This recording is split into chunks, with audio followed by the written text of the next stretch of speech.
नमस्कार and welcome back.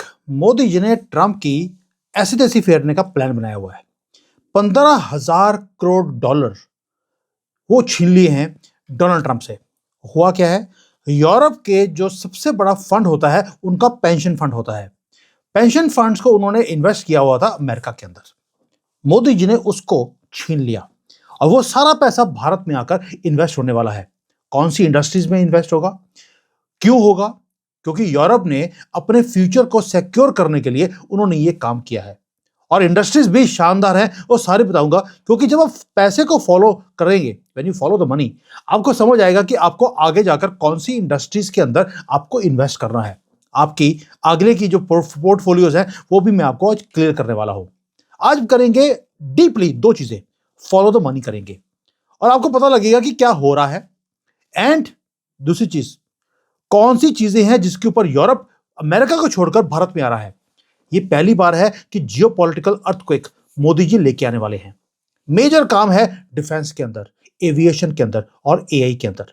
Please आप follow the money करिए, लेकिन सबसे पहले आप फॉलो द एआई कीजिए, क्योंकि यूरोप ने एआई के अंदर, आर्टिफिशियल इंटेलिजेंस के अंदर भारत में इन्वेस्ट करना शुरू कर दिया। उन्हें मालूम है कि फ्यूचर को अगर सिक्योर करना है तो एआई के अंदर आना पड़ेगा।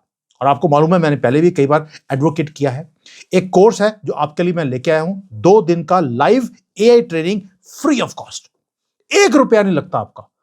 इसी सैटरडे और संडे को सुबह 10 बजे से लेकर 7 बजे तक 10,000 की फीस है, जीरो कर दी आपके लिए। ये आउटस्किल वाले लेके आ रहे हैं और ये वर्ल्ड का पहला एआई फोकस्ड एजुकेशन प्लेटफॉर्म है।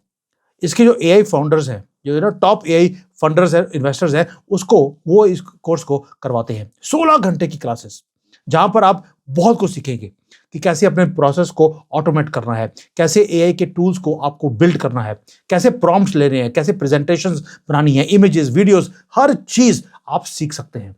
और बहुत लाखों लोग इस कोर्स को ऑलरेडी फ्री ऑफ कॉस्ट ले चुके हैं। मैं 1 साल से आपके लिए लेके आ रहा हूं। लिमिटेड सीट्स हैं। मुझे बाद में लोग बोलते हैं, सर प्लीज हमें एंटर करवा दीजिए। प्लीज ऐसे काम मत करना, जल्दी से इसको आप रजिस्टर कर लीजिए और व्हाट्सएप ग्रुप को ज्वाइन कर लीजिए। और इसका जो लिंक है मैंने डिस्क्रिप्शन में डाल दिया। ये हो गया, अपने फ्यूचर को सिक्योर करने के लिए मैंने आपको ये कोर्स दे दिया है फ्री ऑफ कॉस्ट। अब आते हैं यूरोप के ऊपर कि यूरोप ने अपने फ्यूचर को सिक्योर करने के लिए क्या किया। अब नंबर्स हैं, फॉलो द मनी में आपको नंबर्स पता होने चाहिए। $50 बिलियन, तो जो ग्लोबल पेंशन की जो कमिटमेंट्स हैं वो उन्होंने भारत के अंदर कर दी है। 50 से ज्यादा यूरोपियन कंपनीज हैं जो भारत के अंदर अपनी मैन्युफैक्चरिंग फैसिलिटीज लेकर आ रही हैं। 15,000 करोड़ यूरो, मैंने डॉलर बोला था, यूरो है, वो अनाउंस कर दिया उन्होंने कि भारत के अंदर इन्वेस्टमेंट्स करने वाले हैं। प्लस टेक्नोलॉजी ट्रांसफर है, उन्होंने बोल दिया। कौन सी इंडस्ट्रीज में वो भी बताऊंगा आपको मैं। और एफटीए साइन हमारे साथ होने वाला है। लास्टली, जो अमेरिका की दादागिरी है उससे वो दुखी होकर और वो बाहर निकलने वाले हैं। चलिए अब मैं सारे पॉइंट्स को थोड़ा डीपली आपके सामने रखता हूं।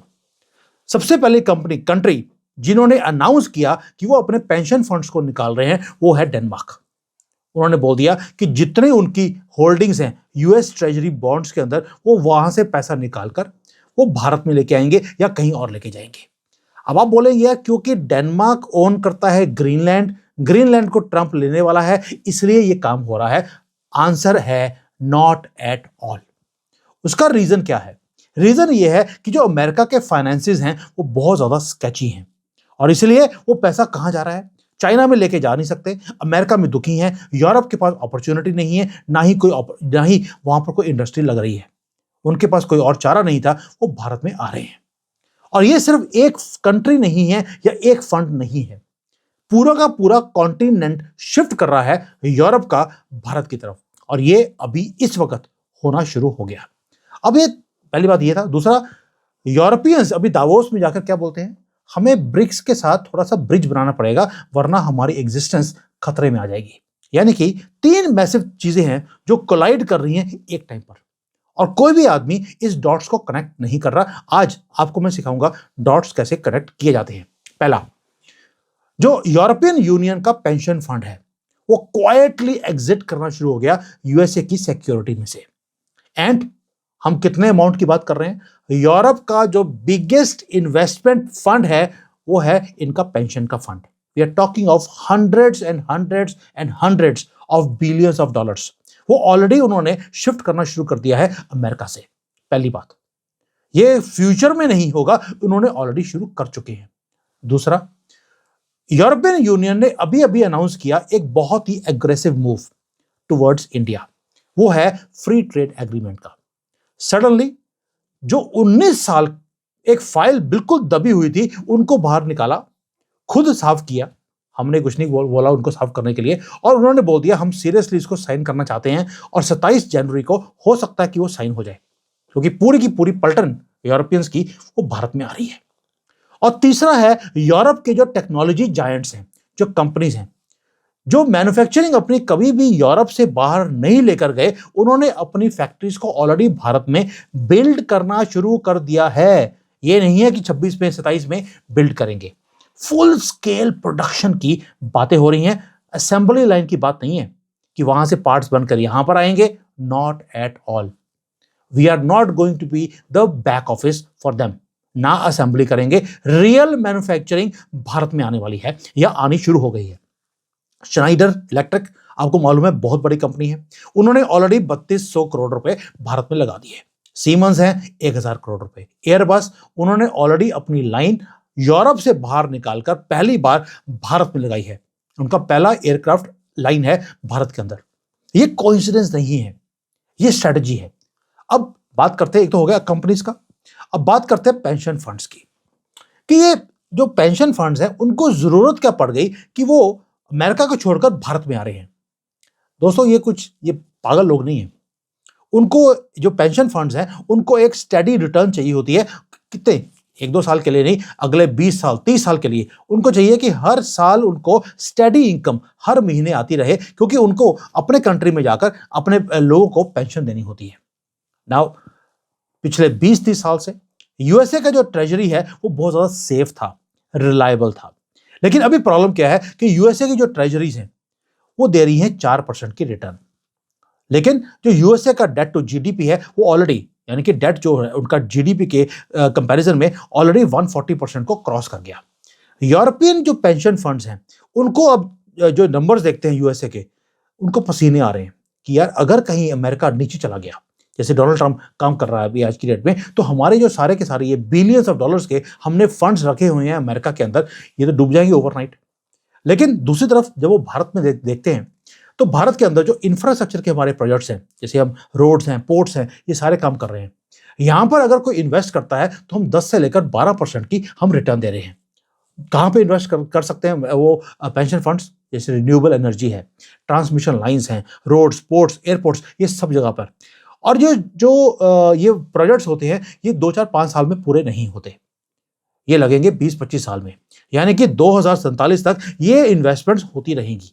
और जो पेंशन फंड्स हैं उन्हें ऐसी ही इन्वेस्टमेंट चाहिए जो लंबे तौर तक उनको रिटर्न देती रहे। अब 10-12%, जबकि अमेरिका दे रहा है 4%। इसीलिए जो नीदरलैंड्स, डच की जो कंपनीज हैं, जैसे एबीपी है, उन्होंने बोल दिया कि $500 मिलियन मैं इंडिया के इंफ्रास्ट्रक्चर के अंदर लगाना चाहता हूं। एलडी पेंशंस है डेनमार्क का, उन्होंने भी यही बेट लगा दिया। नॉर्वे है, उन्होंने अपने सॉवरन वेल्थ फंड्स को भारत के अंदर शिफ्ट करना शुरू कर दिया। मैथ्स बड़ा सिंपल है कि यूरोप में अगर इन्वेस्टमेंट करेंगे तो 2% रिटर्न है, अमेरिका में करेंगे तो 4% है, भारत में करेंगे तो 10 से लेकर 12% है। ये बहुत छोटा डिफरेंस नहीं है, ये बहुत बड़ा ट्रांसफॉर्मेशनल एक डिफरेंस है। ऊपर से यूरोप नीचे जा रहा है, अमेरिका नीचे जा रहा है, जबकि भारत के अगले 25 साल अमृतकाल चल रहा है, अगले 25 साल तक हम इन्वेस्टमेंट्स करते रहेंगे। दूसरा, अब आप बोलेंगे यार लेकिन भारत की जो इकोनॉमी है वो तो स्टेबल नहीं है, इकोनॉमी राइज कर रही है, लेकिन जो हमारा मेजर प्रॉब्लम होता है इन्वेस्टमेंट से पहले कि आपके कंट्री का जो डेफिसिट है, फिस्कल डेफिसिट, वो कितना है। आपको याद होगा कि 2021 में हमारा जो डेफिसिट था वो 9.2% था, अभी वो कम होकर 4 से भी नीचे 5 से भी नीचे आ गया है। जबकि अमेरिका का जो डेफिसिट है वो बढ़ता ही जा रहा है, वो अपना इंटरेस्ट भी पे कर नहीं पा रहे हैं। इसलिए अब जो यूरोपियंस हैं वो क्या कर रहे हैं, पेंशन फंड को भारत लेके आ रहे हैं, ताकि हमारा जो इंफ्रास्ट्रक्चर के अंदर हमें पैसा चाहिए वो यूरोपियंस दे रहे हैं।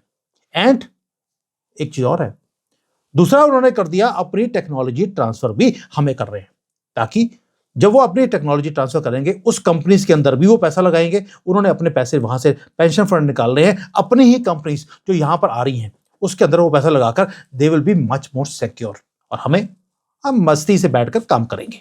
अब आपको मालूम है, फ्रांस की जो सैफ्रॉन कंपनी है, एरोस्पेस की जायंट है, उन्होंने अपना जो वर्ल्ड का लार्जेस्ट इंजन मेंटेनेंस का प्रोग्राम वो है जो सेंटर है वो लगा दिया फ्रांस के अंदर नहीं, हैदराबाद में। एयरबस है और टाटा दोनों ने मिलकर उन्होंने जो मिलिट्री के ट्रांसपोर्ट एयरक्राफ्ट्स हैं उसको वडोदरा में बनाना शुरू कर दिया, और ऑलरेडी उनके प्लेन्स रोल आउट होने वाले हैं। ये पहला फुल एयरक्राफ्ट असेंबली लाइन है एयरबस का, जो उन्होंने यूरोप से बाहर निकल के उन्होंने बनाया है। एल्स्टॉम है, उन्होंने अपने लोकोमोटिव्स भारत में बनाने शुरू कर दिए बिहार के अंदर, और 90% से ज्यादा पार्ट्स भारत में बन रहे हैं। इन्वेस्टमेंट कितनी है? सिर्फ 3.5 बिलियन यूरो बिहार के अंदर। ये कोई टोकन इन्वेस्टमेंट्स नहीं है, कोई खैरात नहीं दे रहे, वो स्ट्रेटेजिक रिलोकेशंस है। बॉश कंपनी है वो भारत में आ गई, ZF है वो आ गए, डसॉल्ट है वो पूरा का पूरा अपना मैन्युफैक्चरिंग भारत में करने वाला है। ये टेक्नोलॉजी ट्रांसफर है, और ये कोई छोटे मोटे ऑफिस नहीं है, सैटेलाइट ऑफिस, हेडक्वार्टर्स वो अपने शिफ्ट कर रहे हैं, जहां पर 7-7 हजार R&D के आदमी डसॉल्ट कंपनी के जो राफेल बनाते हैं, 7,000 employees are working in India. अब आप क्वेश्चन पूछा होगा आप कि यार भारत ही क्यों, वो किसी और कंट्री में भी जा सकते थे। उसके 3 रीजन है। पहला, भारत की मैन्युफैक्चरिंग कॉस्ट बाकी सारी वर्ल्ड से बहुत ज्यादा कम है, पढ़े लिखे लोग हैं 100 करोड़, बाकी 30 तो कभी पढ़ते नहीं है, जो बाकी के 30 करोड़ लोग हैं। और दूसरा है कि हमारी इकोनॉमी राइज कर रही है 7-8% पे, और जैसे हम राइज करते जा रहे हैं ये स्टैग्नेशन कभी भी आने वाला नहीं है। और जो कंपनीज होती हैं उन्हें ग्रोथ चाहिए, उन्हें कंजम्पशन की मार्केट चाहिए, वो सारी हमारे पास है। और तीसरा है जियोपॉलिटिकल डाइवर्शन। अब देखिए कि चाइना है, वहां पर इन्वेस्टमेंट्स रिस्की होती जा रही हैं। अमेरिका अनप्रेडिक्टेबल है, जबकि भारत डेमोक्रेटिक है, स्टेबल है, और दूसरा वो जो वेस्टर्न इंटरेस्ट है उसके साथ अलाइन भी करता है, बिकॉज वो भी डेमोक्रेटिक और हम भी डेमोक्रेटिक, वो भी मुसलमानों से तंग, हम भी मुसलमानों से तंग, तो सिनर्जीज मिलती हैं। अब ये परफेक्ट स्टॉर्म कैसे है? Now this is where this moment becomes very very unique. Bharat build कर रहा है समथिंग विच नोबडी एक्सपेक्टेड। हमने 200 लाख करोड़ रुपए, 1.9 ट्रिलियन डॉलर की इंफ्रास्ट्रक्चर की हमने इन्वेस्टमेंट्स करने का प्लान बना लिया। 1.9 ट्रिलियन डॉलर्स, इतना तो अमेरिका भी कर नहीं पा रहा। और हम कर क्या रहे हैं? हम पागलों की तरह इंफ्रास्ट्रक्चर के ऊपर पैसे नहीं लगा रहे। हम रोड्स हैं, रिन्यूएबल एनर्जी है, ट्रांसमिशन लाइंस हैं और रेलवेज हैं। इसके अंदर डेडिकेटेडली हम इसके अंदर 1.9 ट्रिलियन डॉलर हम खर्चा करने वाले हैं या खर्चा कर रहे हैं। अब पुराने टाइम पे क्या होता था, हम पहले कभी वर्ल्ड बैंक में कभी IMF में जाकर बोलते थे या पैसे दे दो, हमने एक सड़क बनानी है, उसका नाम रखेंगे राजीव गांधी, सोनिया गांधी या ऐसे कोई नाम होता था। हमने वो काम करना बंद कर दिया। अब हम क्या कर रहे हैं? हम प्राइवेट सेक्टर से कैपिटल ले रहे हैं, हम इन्वेस्टमेंट्स के ट्रस्ट बना रहे हैं, हम फॉरेन पेंशन की जो मनी है उसको भारत में लेके आ रहे हैं, इसीलिए यूरोपियंस हमारे पास आ रहे हैं। अब रिजल्ट क्या आ रहा है कि भारत की जो बोरोइंग है गवर्नमेंट की वो कम होती जा रही है, यील्ड्स कम होती जा रही है, they are falling, and private investments वो इंक्रीज होती जा रही हैं। ये एक ऐसा वर्चुअस सर्कल है जहां पर यूरोपियन पेंशन फंड्स को अब एक नजर आता है अपॉर्चुनिटी, जहां पर उनकी टेक्नोलॉजी ट्रांसफर आएगा, उस पर इन्वेस्टमेंट कर सकते हैं। भारत का जो फ्यूचरिस्टिक, जहां पर गवर्नमेंट की बैकिंग है इंफ्रास्ट्रक्चर के प्रोजेक्ट्स के अंदर, उसके अंदर वो फंडिंग कर वो अपना आराम से 10-12% की रिटर्न वो ले सकते हैं। अब यूरोप क्या कर रहा है? They are not only announcing plans कि भी वो हाई रिस्क जो टेक सप्लायर्स हैं उनके साथ ही काम करेंगे, नॉट एट ऑल। उन्होंने साथ में ये बोल दिया हम भारत के जो टेक सप्लायर्स हैं उनके साथ काम करने को तैयार हैं, लेकिन हम यूरोपियंस के साथ या चाइनीज के साथ हम काम नहीं करेंगे। रीजन भी, आपको मालूम है कि जो यूरोपियंस हैं वो अलाइंड थे चाइनीज के साथ, अमेरिकन के साथ। अमेरिका से दुखी हैं क्योंकि अनप्रेडिक्टेबल है। चाइना के साथ उनकी जैसे इन्वेस्टमेंट थी हुआवे के अंदर। अब जो चाइनीज इक्विपमेंट्स हैं आपको मालूम है उसके अंदर वो चिप लगी होती है, वो कभी भी आपकी चीजों को फ्रीज कर सकते हैं, इसलिए यूरोप ने हुआवे को फ्रीज आउट कर दिया। अब उसको रिप्लेस करना है, वो कैसे करेंगे रिप्लेस? उनको भारत में आना पड़ेगा। अब अगर हुआवे को रिप्लेस करना है तो इसलिए भारत के पास कैपेसिटी है, वो भारत में आ रहे हैं। यूरोपियन यूनियन को भारत की मार्केट चाहिए, भारत से रिटर्न ऑन इन्वेस्टमेंट चाहिए, अपने जो उनका पेंशन फंड है उसको बचा के रखना है, उसकी रिटर्न्स भी लेनी है। इसलिए यूरोप की जो टेक्नोलॉजी के ऊपर जो सॉवरेनिटी है उसको बचाने के लिए उनको सप्लाई चेन में एक रिजिलिएंट पार्टनर चाहिए, ऑल्टरनेट भी चाहिए चाइना से। और भारत ये सारी नीड्स यूरोप की पूरी कर सकता है। इसलिए यूरोपियन यूनियन का जितना भी पेंशन फंड है, उनकी कैपिटल है, उनकी टेक्नोलॉजी है, वो भारत में आ रही है। उसके दो रीजन है। उनकी, पंजाबी बोलते हैं, हालत खराब है। मैं कुछ और बोलने वाला था, नहीं बोलूंगा। और भारत को भी यूरोपियन यूनियन के कैपिटल और टेक्नोलॉजी की जरूरत है। इट्स ए सिनर्जी, जहां पे उनकी जरूरत भी पूरी होती है, हमारी भी पूरी होती है। अब आते हैं ट्रंप के ऊपर। ट्रंप आ गए, प्रेसिडेंट बन गए, और उन्होंने आकर सारा तहस नहस कर दिया हर जगह पर। उन्होंने पहले बात बोल दिया कि यूरोप ने हमारे अमेरिका को और अमेरिकन को लूटा है। इसलिए यूरोप को क्या चाहिए? यूरोप को चाहिए कि वो और ज्यादा खर्चा करना शुरू करें नेटो के अंदर, अपने डिफेंस को खुद देखें, नहीं तो उनके ऊपर टैरिफ लगा देंगे। पहली बात ये हो गया। दूसरा, उन्होंने बोलना शुरू कर दिया मैं ग्रीनलैंड ले जाऊंगा, मैं गाजा ले जाऊंगा, कल को बोलेंगे मैं फ्रांस और जर्मनी भी ले जाऊंगा। कुछ नहीं पता, बोलने के लिए कुछ भी बोल सकते हैं। इसलिए जो यूरोप के जो फाइनेंस मिनिस्टर्स हैं, उन्होंने देख लिया कि यार something is going wrong. America अब सेफ पार्टनर नहीं रहा जहां पर हम अपने पैसे को वहां पर इन्वेस्ट कर सकते हैं। डॉलर को उन्होंने वेपनाइज करना शुरू कर दिया, ट्रेड को वेपन की तरह यूज करना शुरू कर दिया, और यूएसए का जो डेट है वो बढ़ता जा रहा है, और वो अपनी इन्फ्लेशन को शिफ्ट कर रहा है। अमेरिका नोट प्रिंट कर रहा है और इन्फ्लेशन यूरोप में ट्रांसफर हो रही है। अब बोलेंगे ये कैसे हो सकता है? उसका रीजन है कि अमेरिका अपना ऑयल और गैस 3-3 गुना प्राइस पे यूरोप को सेल करते जा रहा है। एक ऐसी पॉलिटिकल इंस्टेबिलिटी क्रिएट कर दी है यूरोप के अंदर कि जो क्वेश्चनेबल है। इसलिए इनको हेजिंग चाहिए यूरोप को। अब हेजिंग करने के लिए एक ही तरीका होता है, आप डाइवर्सिफाई कर जाइए। इसलिए वो अपने कैपिटल को शिफ्ट कर रहे हैं from west towards emerging market. China के ऊपर विश्वास नहीं है, और कोई इमर्जिंग मार्केट इतनी बड़ी नहीं है जो यूरोप की इतनी बड़ी बड़ी जो जायंट कंपनीज हैं उसको एब्जॉर्ब कर सके, ताकि उनको जो बेसिक फंडामेंटल्स होते हैं फाइनेंस के, उसमें अपने आप को सेफ रख सके। अब इंडिया के अंदर जितने भी होता है कि जब इन्वेस्टमेंट आप करते हैं तो उसमें होता है कि यार कौन कौन से फैक्टर्स हैं जहां पर इंडिया सेफ है। Democratic country, yes. Growth already है। इंफ्रास्ट्रक्चर की हमारी जो एक्सप्लोजन है, जो हम इंक्रीज करते जा रहे हैं अपने इंफ्रास्ट्रक्चर को, उसकी नीड्स के अंदर यूरोपियन कंपनीज भी आ सकती हैं और पैसा भी आ सकता है। और लास्टली, क्या हम वेस्ट के आइडियोलॉजी के साथ अलाइन करते हैं? तो ये सारे बॉक्सेस हमारे टिक होते हैं। इसलिए डेनमार्क की जो पेंशन फंड है, उन्होंने अपने यूएसए के ट्रेजरीज को डंप कर दिया। And it is not about politics. ये आज शुरू नहीं किया है, ग्रीनलैंड का स्यापा तो अभी शुरू हुआ है। ये पिछले 1 साल से ऑलरेडी करते जा रहे हैं और किसी ने इस चीज को नोटिस ही नहीं किया। And they are also saying कि यूएसए और यूरोप की जो रिफ्ट है उसको देखते हुए हमने ये डिसीजन नहीं लिया है, हम ये डिसीजन इससे पहले ही ले चुके थे। अब ये तो हो गया सारा बेसिक बैकग्राउंड। ऊपर से सिद्धू बोलते हैं सोने पे सुहागा, कई बार भगवान भी आपकी मदद करता है। यूरोपियन यूनियन और इंडिया दोनों ने फ्री ट्रेड एग्रीमेंट का फाइनल पीस के ऊपर पहुंच चुके हैं, जहां पर अगले कुछ दिनों में नेगोशिएशंस ऑलरेडी कंप्लीट हो चुकी हैं। हम डॉक्यूमेंट को साइन कर सकते हैं और ये दुनिया का सबसे बड़ा एफटीए साइन होने वाला है। और जब ये हिट करेगा तो आप ये देख लीजिए, जितने फ्लड गेट्स हैं वो खुल जाएंगे। जो मार्केट की एक्सेस है यूरोप को भारत में और भारत को यूरोप के अंदर, वो मिलने वाली है। टैरिफ्स जीरो हो जाएंगे, इन्वेस्टमेंट्स जो हैं वो और भी ज्यादा बढ़ने वाली हैं। जो यूरोप की जो फंड्स हैं, पेंशन फंड्स हैं, उन्होंने ऑलरेडी अपने आप को पोजीशन कर लिया कि हमें अमेरिका से निकलकर हमें भारत में आना है। And they are going to come here, क्योंकि भारत ने एक डील ऐसी दी है जहां पर भारत के एसेट्स अब वहां पर इन्वेस्ट करना यूरोप के लिए इजी हो जाएगा। तभी मैंने बोला है, श्नाइडर ने बोल दिया वो 3 फैक्ट्रीज भारत में लगा रहा है। मिशेलिन है, उसने भी अनाउंस कर दिया कि लोकल जो पैसेंजर कार के टायर प्रोडक्शन है वो भारत में करने वाले हैं, और ये पहली बार भारत में होगा। सीमेंस है, उसने अपने ट्रांसफॉर्मर्स की कैपेसिटी को डबल कर दिया है। ये रिएक्शंस नहीं है, ये बेट्स हैं फ्यूचर के ऊपर।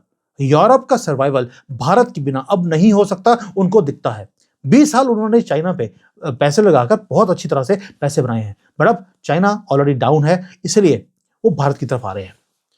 थोड़ा सा स्टेप बैक कीजिए, फॉलो द मनी आप करेंगे, आपको सारी चीज समझ आएगी। मैंने आपको इंडस्ट्रीज बता दिया कहां कहां पे आप इन्वेस्ट कर सकते हैं फ्यूचर में, जहां पर यूरोप इन्वेस्ट करने वाला है। लेकिन थोड़ा स्टेप बैक कीजिए और थोड़ा सा पैटर्न की तरफ देखिए। अगर ग्लोबल यील्ड की कंप्रेशन है वो ऑलरेडी हो रही है, जियोपॉलिटिकल फ्रेगमेंटेशन है, सप्लाई चेन रिस्ट्रक्चर हो रही है, डी डॉलराइजेशन ऑलरेडी होना शुरू हो गया। ये कोई सपना नहीं है, ये रियलिटी है।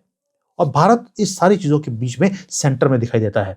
ये बाय एक्सीडेंट नहीं है दोस्तों, ये बाय डिजाइन है। हमारी जो गवर्नमेंट है उन्होंने पिछले 10 साल में एक ही काम किया कि भारत के अंदर जितने भी रोड्स हैं, इंफ्रास्ट्रक्चर है, उसके ऊपर काम किया है। हमने रेगुलेशंस जो थी उसको स्ट्रीमलाइन किया है। हमने फॉरेन इन्वेस्टमेंट्स के पास जा जाकर, बेशक वो बैंकर्स हो, बड़ी बड़ी कंपनियां हो, उनको बोला है कि भारत आपके लिए रेड कारपेट ट्रीटमेंट दे रहा है, आइए यहां पर इन्वेस्ट कीजिए। हमने वो व्हीकल्स को क्रिएट किया जहां पर इन्वेस्टमेंट्स यहां पर आ सकती थी और उसने वर्क करना शुरू कर दिया। जब एक यूरोपियन कंट्री का सॉवरन फंड या उनका पेंशन का फंड जब वो भारत में आना शुरू हो जाए, इसका मतलब है कि अब ये तो शुरुआत है। जिस वजह हल्का सा जब डैम का दरवाजा होता है हल्का सा खुला है, उसमें से पैसे आ रहे हैं। एफटीए साइन होने के बाद Bharat is going to be second to none, जहां पर ये इन्वेस्टमेंट आएंगी और ये फाइनेंस की डील्स आपके सामने होती हुई आपको दिखाई देगी। यूरोप का मनी सिर्फ भारत में नहीं आ रहा, वो साथ में ऑल्टरनेट्स भी लेके आ रहे हैं। They are also running away from China, they are running away from America and they are betting on you. अब आखिरी बात, क्या ईयू के फंड्स भारत में आएंगे? ये चैरिटी है या स्पेकुलेशन है या सर्वाइवल है? आप मुझे बताइए। आपको लगता है ये स्पेकुलेटिव है कि यार 12% मिल रहा है, चलो चलिए भारत पे चले जाते हैं? नो, वो चैरिटी भी नहीं है। उन्हें मालूम है कि अमेरिका उनको वो यील्ड नहीं दे सकता जो भारत दे सकता है। उन्हें ग्रोथ फंड्स चाहिए, उन्हें ग्रोथ चाहिए अपने पैसे की। यूरोप वो दे नहीं सकता, चाइना के ऊपर ट्रस्ट नहीं है और भारत इनको तीनों चीजें दे रहा है। हम उन्हें ट्रस्ट भी दे रहे हैं, हम उन्हें यील्ड भी दे रहे हैं और ग्रोथ भी दे रहे हैं। और जो ये ग्रेट यूरोपियन एस्केप है from America, from China, it is not headline, it is going to be a headline. आप सिर्फ पैसे को फॉलो कीजिए, कैसे कौन कौन सी जगह से पैसे भारत की तरफ आ रहे हैं। ये कैपिटल फ्लो भारत की तरफ आना शुरू हो गया। आप वॉच करना कौन सी यूरोपियन कंपनीज हैं, वो कौन सी अनाउंसमेंट्स कर रही हैं कि भारत में आने वाली हैं। अब एफटीए के जो नेगोशिएशंस के अंदर कौन सी इंडस्ट्रीज हैं जहां पर हमारा 0% टैक्स आने वाला है, भारत के ऊपर भी और यूरोप के ऊपर भी। जब आप इन चीजों को फॉलो करेंगे, ये बहुत माइन्यूट चीजें हैं। मैं जब जैसे ही एफटीए साइन होगा, I will tell you that also कौन सी इंडस्ट्रीज है जहां पर पैसा आने वाला है, कहां पर इंडस्ट्री राइज करने वाली है, कहां पर आप इन्वेस्ट कर सकते हैं। मनी ऑलरेडी मूव करना शुरू हो गया, टेक्नोलॉजी ऑलरेडी ट्रांसफर होनी शुरू हो गई है, फ्यूचर बिल्डअप होना शुरू हो गया। क्वेश्चन मेरा आपसे सिंपल एक ही है, क्या आप अटेंशन पे कर रहे हैं? आर यू पेइंग अटेंशन और are you being left out? And if you are being left out, then there are two things you are not doing right now. You are not following the money and you are not following AI. मैंने पहले बोला आउटस्किल का course है, जाके कर लेना। जो free of cost है यार, वो तो कर लो, आपके फायदे की बात है, मेरा कोई फायदा नहीं इसमें। और दूसरा है कि फॉलो द मनी में कौन सी इंडस्ट्रीज है। मुझे बार बार ईमेल्स करते हैं कि सर कौन सी इंडस्ट्री में हम पैसा लगाएं। मैंने आपको इंडस्ट्रीज बता दिया, कंपनीज तक के नाम दे दिए, आप इनको फॉलो कीजिए। इनकी अनाउंसमेंट्स बहुत जरूरी हैं। अगर आपको पैसा बनाना है, आपको एक एक इंफॉर्मेशन के ऊपर आपको फॉलो करना पड़ेगा। डू नॉट फॉलो मी और एनीबडी एल्स फॉर इन्वेस्टमेंट्स, सिर्फ फॉलो द मनी कीजिए। और क्यूज मैंने आपको आज दे दिए। थैंक यू, जय हिंद एंड वंदे मातरम।